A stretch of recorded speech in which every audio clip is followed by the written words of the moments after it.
Di awal film, sekelompok pemburu beranggotakan 3 orang sedang berada di tengah hutan. Pemimpin pemburu yang bernama Del kemudian berlari lebih jauh ke dalam hutan untuk mengejar target buruannya, sehingga ia pun terpisah dari teman-temannya. Namun tiba-tiba seorang pria kekar bernama Ryan kemudian muncul dan langsung membunuh Del.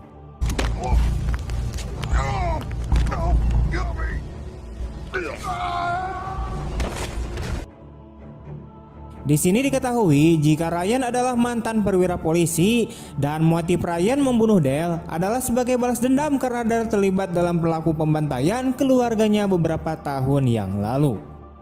Setelah membunuh Del, Ryan kemudian pergi ke sebuah kota terpencil bernama Hope.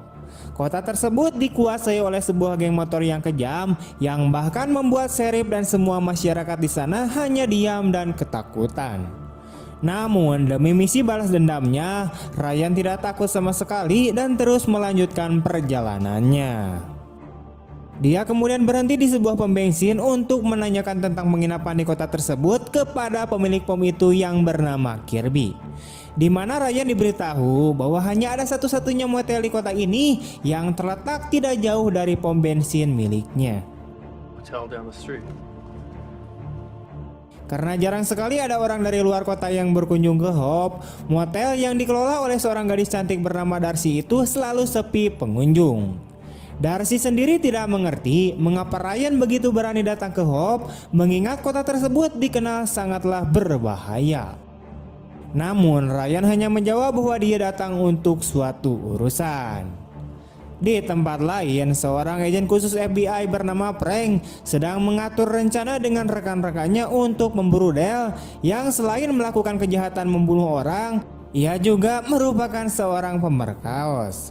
Namun ketika mereka sedang berdiskusi, seorang agen lain masuk ke ruangan dan memberitahu mereka bahwa Del telah ditemukan tewas. Adegan ini kemudian menunjukkan kilas balik saat Ryan menjadi seorang polisi. Dia sendiri merayakan pesta dengan keluarga dan teman-temannya ketika tiba-tiba sekelompok penjahat datang dan mulai menembaki semua orang yang ada di sana, termasuk Ryan dan keluarganya. Wait, I'll be right back.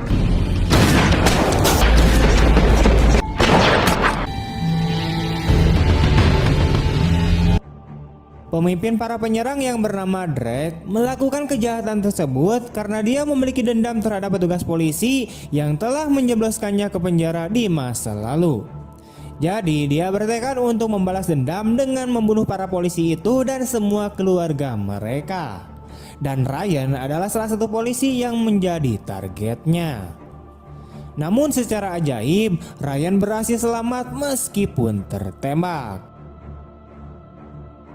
Di masa sekarang, Ryan terlihat sedang berkendara di sekitar kota ketika ia menemukan beberapa sepeda motor yang diparkir di depan sebuah gedung.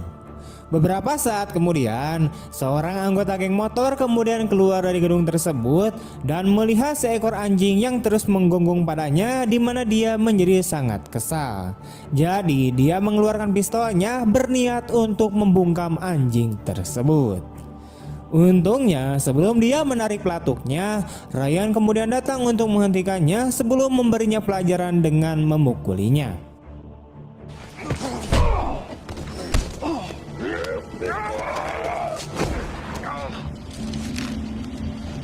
Namun keributan yang disebabkan oleh Ryan itu didengar oleh anggota geng yang ada di dalam. Dengan cepat mereka pun bergas keluar dari gedung untuk memeriksa apa yang telah terjadi. Pemimpin geng tersebut ada di sana dan tidak lain adalah Drake. Namun Drake tampaknya telah melupakan wajah Ryan alias Pawadoi Kana Bengetna, mengingat beberapa banyak orang yang telah dia bunuh. Dan meskipun Ryan telah memukuli salah satu anggotanya, dia memutuskan untuk membiarkan Ryan untuk pergi. Dia tidak punya waktu untuk mengurus Ryan sekarang karena dia memiliki beberapa urusan yang mendesak. Namun dia merasa curiga terhadap Ryan. Jadi dia memerintahkan adiknya yaitu yang bernama Reko untuk mengawasi pria botak tersebut. Keesokan harinya, Reko menemui Drake untuk memberitahukan bahwa seorang pemilik klub menolak untuk membayar biaya keamanan. Dengan marah, Drake menantang pemilik klub tersebut untuk bertarung tinju satu ronde dengannya. Jika pria itu menang, Drake berjanji tidak akan pernah meminta membayar biaya keamanan lagi. Namun meskipun Drake sudah sangat tua, dia masih tetap kuat. Dia mampu mengalahkan pria bertubuh besar itu tanpa kesulitan. One round with me. One round.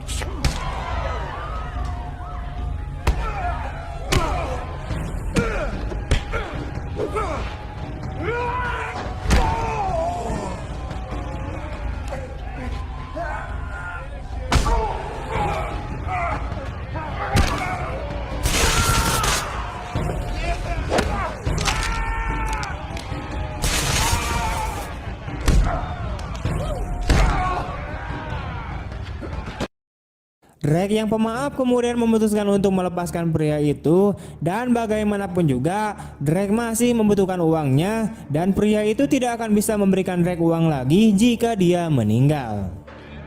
Right now? Yeah, right now. Gonna want to leave it on there for about 5 minutes.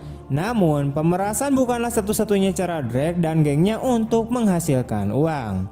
Mereka juga menjual sabu dan memiliki laboratorium sendiri untuk memproduksinya. Dan orang yang bertanggung jawab untuk mengawasi lab tersebut adalah Reiko. Memang Reiko memiliki banyak tugas dalam geng tersebut. Selain memeriksa dan mengawasi laboratorium med mereka, dia juga harus mengawasi Ryan. Jadi pada malam itu, Reiko pergi ke motel Darcy untuk menanyakan apakah pria botak besar bernama Ryan ada di tempat itu. Namun Darcy menolak untuk menjawab pertanyaan sopan Reiko, sehingga Reiko pun mengancamnya. Dia akan mengirimnya ke neraka jika dia terus menolak untuk memberitahunya di mana Ryan berada. Dan dia mengucapkan kata-kata ancaman itu dengan raut wajah yang menakutkan. Ryan kebetulan berada di motel dan dia mendengar Reiko mengancam Darcy. Jadi dia menghentikan Reiko dengan cara yang dia tahu, yaitu dengan kekerasan.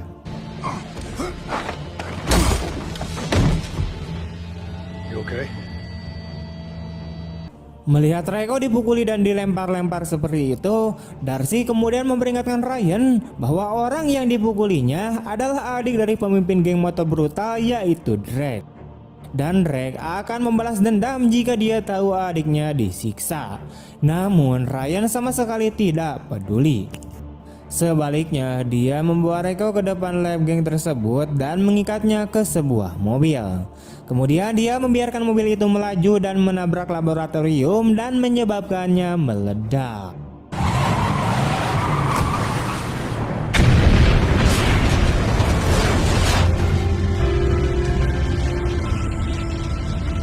Tidak butuh waktu lama bagi Drake dan gengnya untuk menyadari ledakan tersebut. Mereka pun segera bergegas ke lab, tetapi tidak ada yang bisa mereka lakukan selain menatap sedih ke arah kobaran api yang membumbung tinggi, kecuali Drake. Dia sangat marah setelah mengetahui bahwa adik tercintanya telah meninggal.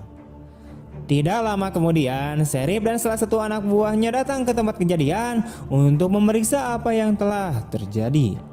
Drake dan yang lainnya masih berada di sana, dan ketika dia melihat Sheriff, dia mendekatinya dan kemudian mengancamnya. Dia mengatakan jika Sheriff berani ikut campur, dia akan memusnahkan keluarga Sheriff. Sheriff tidak memiliki keberanian untuk membantah kata-kata Drake, di mana dia berpikir bahwa dengan membiarkan geng tersebut melakukan apa yang mereka inginkan, dia dapat mencegah pertumpahan darah lebih lanjut di kota tersebut. Keesokan harinya, Ryan kemudian kembali beraksi di mana dia mengincar sebuah truk milik geng tersebut yang akan mengantarkan sabu-sabu ke kota lain. Dia mengikuti konvoi tersebut secara diam-diam sebelum mengempiskan ban truk tersebut dan memaksa sopirnya untuk keluar. Namun ketika pengemudi keluar, Ryan kemudian menyergapnya dan membenturkan kepala pria itu ke pintu mobil. Kemudian dia meledakkan truk tersebut.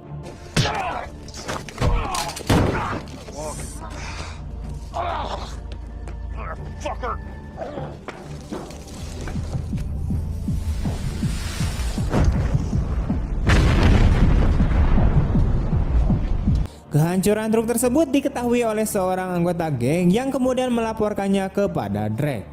Drake pun sangat marah karena truk itu penuh dengan banyak mat.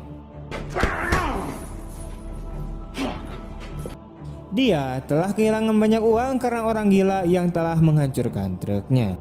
Dia ingin pelaku peledakan ditemukan dan dibawa ke hadapannya hidup-hidup. Padahal ia sudah menduga bahwa pembuat onar itu adalah Ryan. Maka untuk membuktikan bahwa Ryan adalah pelakunya, Drake memerintahkan anak buahnya untuk membawa Kirby ke markas mereka. To see you. What does he want? Ia kemudian meminta Kirby untuk membantunya menyelidiki Ryan dan menemukan siapakah dia sebenarnya. Jika Ryan terbukti bersalah, Drake tidak akan segan-segan untuk membunuhnya. Karena takut, mau tidak mau Kirby pun menuruti perintahnya. Namun di hari yang sama, Kirby memulai penyelidikannya terhadap Ryan. Untuk itu, dia memeriksa mobil Ryan yang diparkir di dekat motel, berharap dapat menemukan informasi tentangnya. Namun ketika dia sedang mengintip di dalam mobil, Ryan kemudian keluar dari motel dan kemudian memergokinya, sehingga hal itu memaksa Kirby untuk menghentikan penyelidikannya.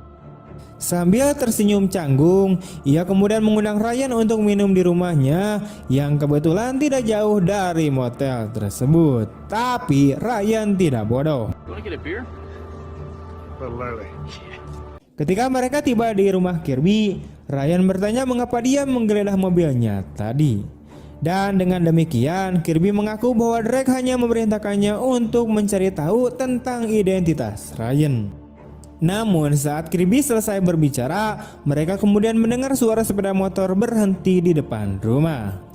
Ternyata itu adalah salah satu anak buah Drake yang bernama Crab yang datang untuk menantang Ryan. Pertarungan mereka berlangsung singkat, di mana Ryan berhasil mengalahkannya, namun ia melepaskan Crab begitu saja.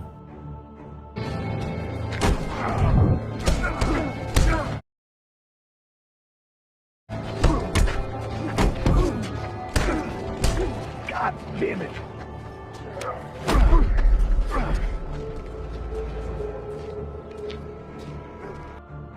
Sementara itu, Drake melakukan penyelidikan dengan menemui Sheriff. Dari percakapan mereka, Drake mengetahui bahwa Ryan adalah seorang mantan polisi yang berhenti dari pekerjaannya setelah keluarganya dibantai.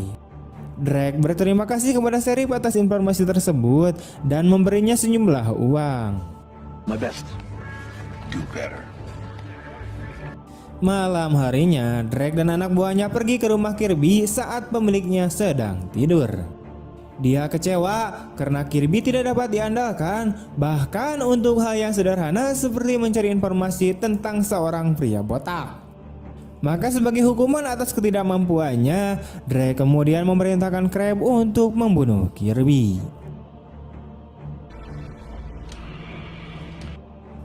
Ryan baru mengetahui kematian Kirby keesokan paginya, dan ia tahu bahwa geng Drake lah yang telah membunuh Kirby. Karena siapa lagi yang bisa melakukan kekejaman itu selain mereka?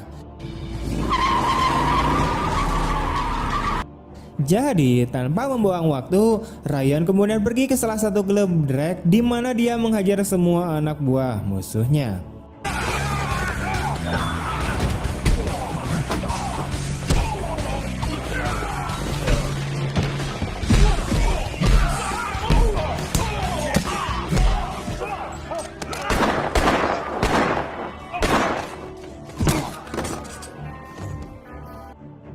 Setelah itu, dia menculik Crab dan memasukkannya ke dalam bagasi mobilnya.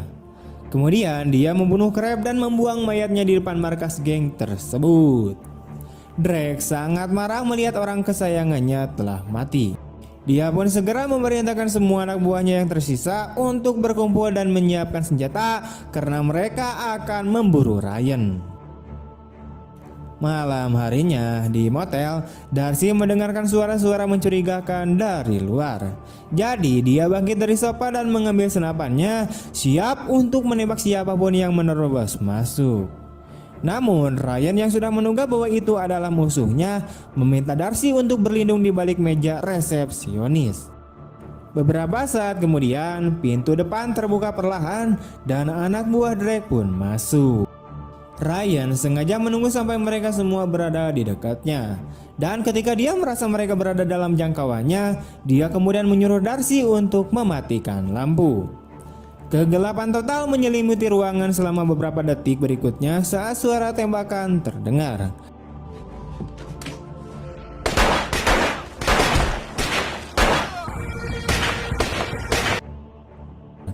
Ketika Darcy menyalakan lampu kembali, dia menemukan semua anggota geng itu di dalam ruangan telah tewas. Hebatnya, Ryan sama sekali tidak terluka. Namun tetap saja dia menyadari bahwa tempat itu tidak aman, jadi Ryan membawa Darcy untuk pergi. Sayangnya, dia tidak menyadari bahwa musuh-musuhnya sedang menunggu di sekitar motel. Mereka kemudian menyergap Ryan, memukulinya hingga pingsan.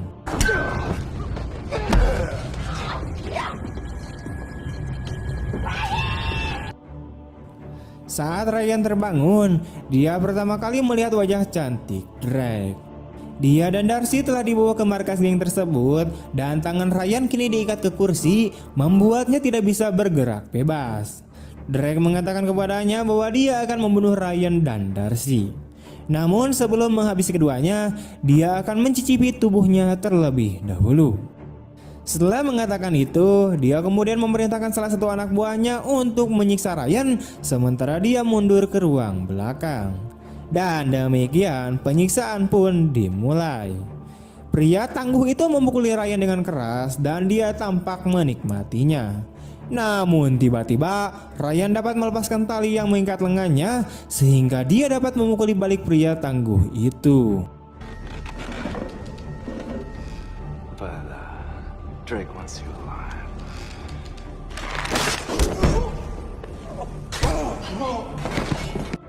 Setelah pria itu tidak sadarkan diri, Ryan kemudian mencari Darcy. Dia mencari di setiap sudut pangkalan yang merupakan sebuah kapal, tetapi dia malah menemukan anak buah Drake. Mereka pun segera mengepung Ryan, mencoba mengalahkannya dengan gerakan-gerakan elegan mereka. Namun sekeras apapun mereka berusaha, Ryan terlalu tangguh untuk ditaklukkan.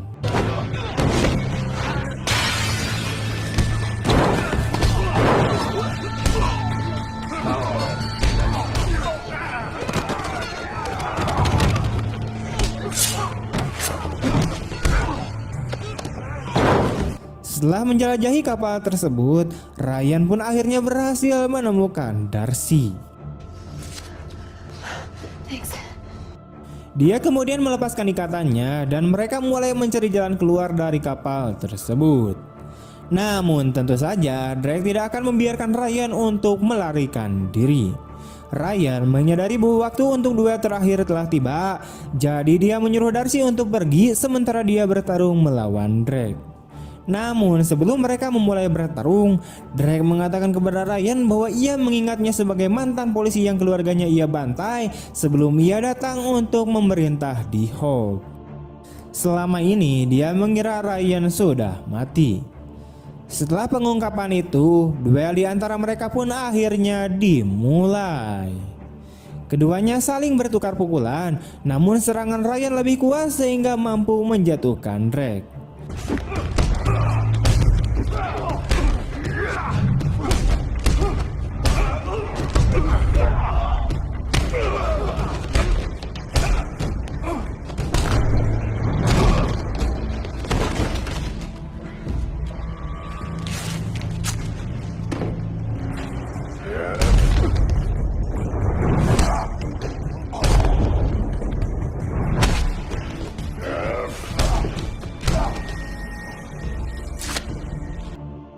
Namun saat Ryan mengira dirinya telah menang, Drake kemudian kembali bangkit dan mengambil pisau, berniat menebas Ryan dari arah belakang. Untungnya, agen prank dari FBI tiba tepat pada waktunya. Ia menembak mati Drake sebelum menebas Ryan. Saat itu, FBI memang datang ke Hope untuk membasmi geng Drake yang telah menindas penduduk kota. Prank memutuskan untuk tidak menangkap Ryan karena merasa polisi masih membutuhkan sosok seperti dirinya. Dan dengan demikian, Ryan pun pergi meninggalkan kota tersebut, berjanji bahwa ia dan Frank akan bertemu lagi suatu hari nanti. We're a good cop. You only Di akhir film, Ryan terlihat menyerbu sebuah tempat dan menembaki sekelompok orang di dalamnya. Ternyata masih ada teman-teman Drake yang tersisa, yaitu orang-orang yang berpartisipasi dalam pembunuhan keluarga Ryan. Dan sekarang Ryan datang untuk membunuh mereka semua.